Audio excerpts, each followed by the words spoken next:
খ্রিস্টপূর্ব ৫,০০০ বছর বা তারও আগে যে প্রাচীন সভ্যতা গড়ে উঠেছিল, যা কিনা সিন্ধু সভ্যতা নামে পরিচিত, যা পাকিস্তানে অবস্থিত।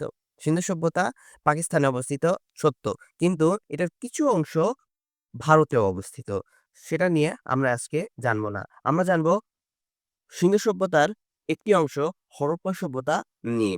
হরপ্পা হলো বর্তমান পাকিস্তানের শাহিবাল জেলা শহর থেকে ৩৫ কিলোমিটার পশ্চিমে নদীর পুরনো খাদের কাছে অবস্থিত একটি স্থান। এখন এটি একটি ছোট পাকিস্তানি শহর।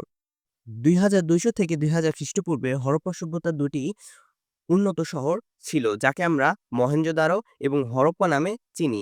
এখানে সবচেয়ে বেশি উল্লেখযোগ্য হলো মহেঞ্জোদারো। আমরা মহেঞ্জোদারো সম্পর্কেও ব বিস্তারিত জানব না আজকে। আমরা জানব এই শহরের সংক্ষিপ্ত রূপ। এই সভ্যতার অনুসন্ধানে সূত্রপাত ঘটেছিল খ্রিস্টীয় ১৮ শতকের ১ম দিকে।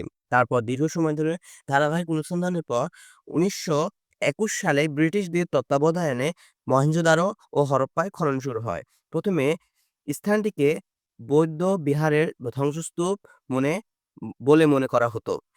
তবে কালক্রমে বেরিয়ে আসে হরপ্পা শহরের অসংখ্য নিদর্শন, যা থেকে ধীরে ধীরে উন্মোচিত হতে থাকে হরপ্পা সভ্যতা। হরপ্পা সভ্যতা যে নগর পরিকল্পনা ছিল এবং যা পানি ব্যবস্থা ছিল, এই দুটি ছিল অত্যন্ত উন্নত। প্রত্নতাত্ত্বিক গণদের মতে প্রাচীন এই নগরের প্রায় ৫০ লক্ষ মানুষ বসবাস করত।